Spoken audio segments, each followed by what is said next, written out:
បាទជំរាបសួរអ្នកទាំងអស់គ្នាឥឡូវនេះយើងនឹងបន្តមេរៀន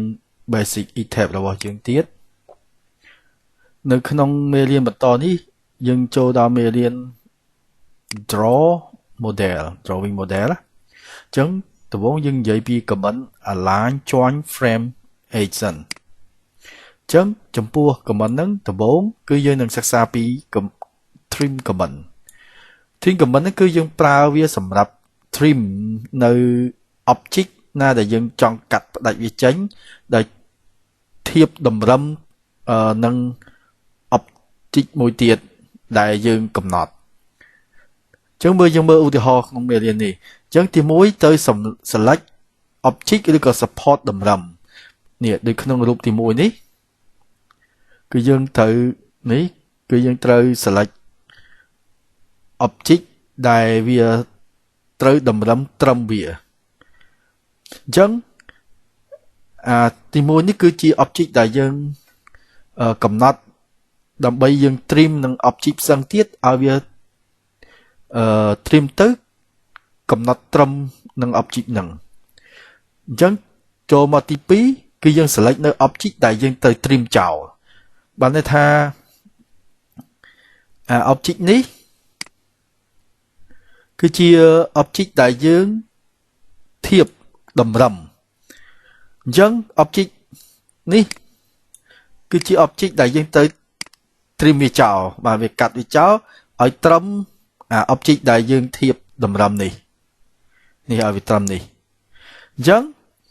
នៅពេលដែលយើង trim ចោលទៅវានឹងកាត់ផ្ដាច់object ដែលយើងត្រូវតម្រឹមនេះដែលយើងត្រូវតម្រឹមវាចោលនេះអញ្ចឹងបន្តមកទៀតកាលណាយើង select object ធៀបតម្រឹមហើយយើងទី2យើង select object ដែលយើងត្រូវតម្រឹមចោលទី3យើងទៅ select join ដែលយើង select join ដែលយើងត្រូវ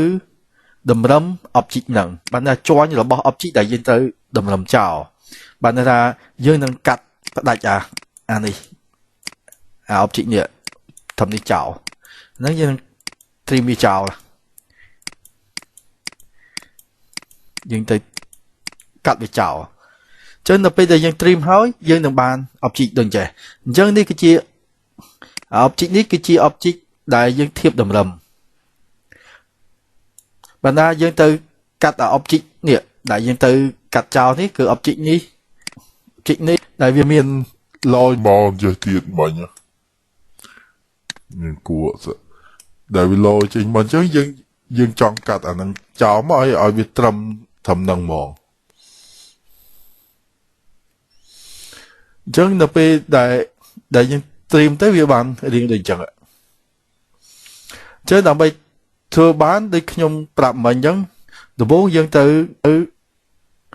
object là có support đầm rầm đó cứ chỉ object đại dương thiệp đầm rầm nè thì biết cái dân từ select le object đại dân từ đầm rầm cháo thì bây dân từ select le cho là một object đại dân từ đầm rầm nè chứ một tóm bao dân thằng bạn object đừng chạy bạn này dân cắt ở trong object này chào này ok nhé dân cắt hào vậy chứ đó mới thôi bán từ bố như chỗ edit nhưng chỗ align join frame 8 បន្ទាប់មកគឺយើងទៅជ្រើសរើស trim frame or tendon or strip object តើបើយើង apply យើងនឹងបានជានេះអញ្ចឹងដើម្បីងាយយល់ជាងនឹងទៀតយើងនឹងចូលទៅដល់ឧទាហរណ៍នៅក្នុង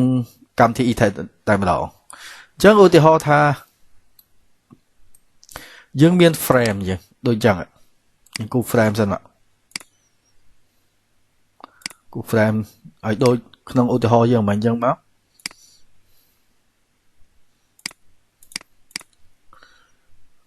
មិញយើងមាន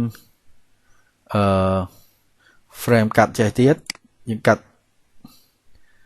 ចេះហើយយើងមាន frame ចេះទៀតមើលឧទាហរណ៍មិញ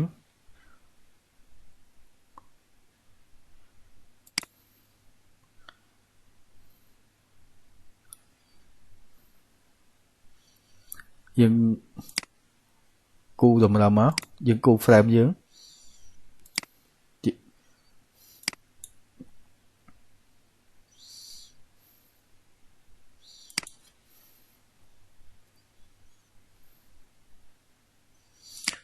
យើងឧទាហរណ៍សិនឥ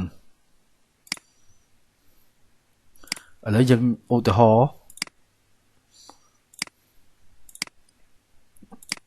នេះយើងឧទាហរណ៍ថាយើងមាន frame អញ្ចឹង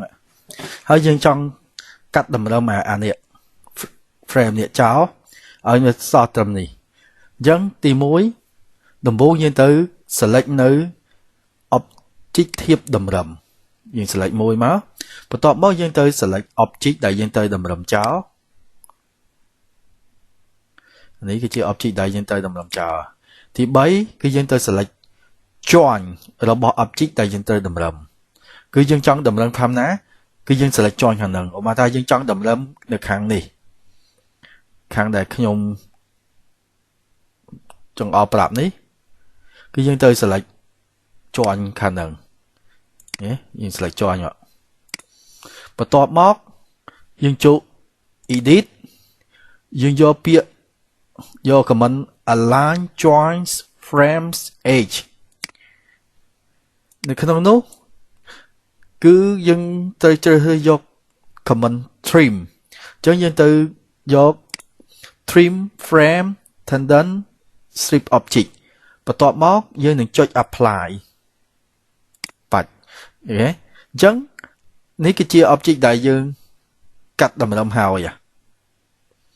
ញ្ចឹងក្នុងមេរៀននេះគឺខ្ញុំចង់បង្ហាញពីការប្រើប្រាស់ command trim ហ្នឹងនៅក្នុង command align join frame edge ហ្នឹងដូច្នេះដើម្បីកុំឲ្យវីដេអូយើងវែងខ្ញុំសូមបញ្ចប់ត្រឹមហ្នឹងសិនយើងនឹងបន្តមេរៀនយើងបន្តទៀតនៅពេលក្រោយទៀត